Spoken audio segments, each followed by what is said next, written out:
one-stop solution for your life. khazana.com.vd সফলতা পেতে গেলে যেমন নিরন্তর পরিশ্রমের প্রয়োজন, তেমনি একটি সুন্দর সমাজ গড়তে হলে প্রয়োজন মানবতা। আর সেই মানবতার সেবক হয়ে চট্টগ্রামে নানা সেবামূলক কার্যক্রম করে যাচ্ছে পথশিশু অধিকার ফাউন্ডেশন নামক একটি সামাজিক সংগঠন।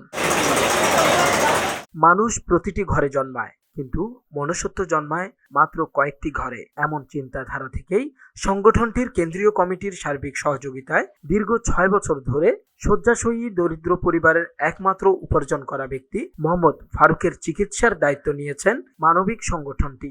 আমি নিচে কাজ করতেছি, উপর থেকে মানে ওয়ার সিরে ওই টি গার্ডার ওই ক্র্যাঙ্ক গার্ডার সিরে পড়ছে আমার পিঠের উপরে, এরপর থেকে এই অবস্থা। কিছু কিছু চিকিৎসা চলি আর পর আর চিকিৎসা করি না পারে, মানে কিছুর অভাবে করি না পারে দূরনা যে লইয়ে। এখন তারা ওনারা সাহায্য করলেও চাই না, যেন ছেলে দিয়ে আবার মানে এখন নিবেলে প্রস্তুত হলাম। 4 আগস্ট চট্টগ্রামের কর্ণফুলী থানাধীন চরলক্ষা 2 নং ওয়ার্ডের আফজুল্লাহ মুন্সি বাড়ির বাসিন্দা মোহাম্মদ ফারুকের পরিবারের পাশে দাঁড়ায় পথশিশু অধিকার ফাউন্ডেশন। সুচিকিৎসার জন্য চট্টগ্রাম মেডিকেল কলেজ হাসপাতালে ভর্তি করানো হয় অসুস্থ মোহাম্মদ ফারুককে। এই সেবা কার্যক্রমে অংশগ্রহণ করেন পথশিশু অধিকার ফাউন্ডেশনের চেয়ারম্যান ও কর্ণফুলী উপজেলা যুবলীগের সাংগঠনিক সম্পাদক মোহাম্মদ আলমগীর বাদশাহ, সংগঠনটির প্রতিষ্ঠাতা মহাসচিব মোহাম্মদ আলাউদ্দিন আরাফাত, কর্ণফুলী উপজেলা শাখার সভাপতি মোহাম্মদ আলমগীর হোসেন রনি, পরিবেশ বিষয়ক সম্পাদক মোহাম্মদ তানবীর রানা, কার্যকরী সদস্য মোহাম্মদ আসাদুল্লাহ, ইসরাত সুলতানা সহ আরো অনেকে। এই সেবামূলক কার্যক্রম সম্পর্কে সংগঠনটির প্রতিনিধিরা বলেন, এই রোগী পূর্ণ সুস্থ না হওয়া পর্যন্ত আমরা আমাদের সহযোগিতা অব্যাহত রাখব।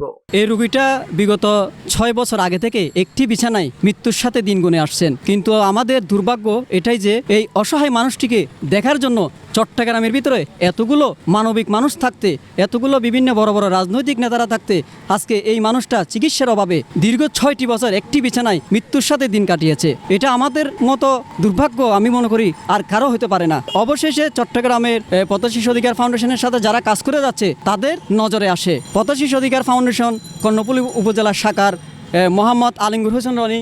উনি আমার পাশে দাঁড়িয়ে আছেন। কিছুদিন আগে উনি এই রুগীটা বাসায় গিয়ে দেখে আসছেন। দেখে আসার পরে উনি যখন আমাকে ছবি একটা দিছে, ওই ছবিটা দেখার পরে আমার শরীরের যে পশমটা সেটা দাঁড়িয়ে গেছে। তো আমি হুট করে বললাম ওনাকে যে কোনো মুহূর্তে আপনি এই রুগীটাকে চট্টগ্রাম মেডিকেলে ভর্তি করার ব্যবস্থা করেন। তো আমরা আমাদের সংগঠনের পক্ষ থেকে আমরা আজকে চট্টগ্রাম মেডিকেল কলেজ হাসপাতালে এই রুগীকে ভর্তি করিয়েছি। শুধু আমাদের যাত্রা এখানেই শেষ নয়, এই অসহায় মানুষটিকে আমরা যতদিন ওনাকে সুস্থ করতে পারবো না ততদিন পর্যন্ত আমাদের এই সংগঠনটি নিঃশব্দভাবে কাজ করে যাবে ইনশাল্লাহ। এই অসহায় রুগীটা যেন চিকিৎসা না পেয়ে মারা না যাওয়ার আমার পথশিশু অধিকার ফাউন্ডেশন সকল মানবিক ভাইদের আহ্বান জানাবো, আপনারা সবাই এই অসহায় রোগীকে সেবা করেন। মহান আল্লাহ রাব্বুল আলামিন আমাদের এই কষ্ট বিদায় দেবে না আশা করি।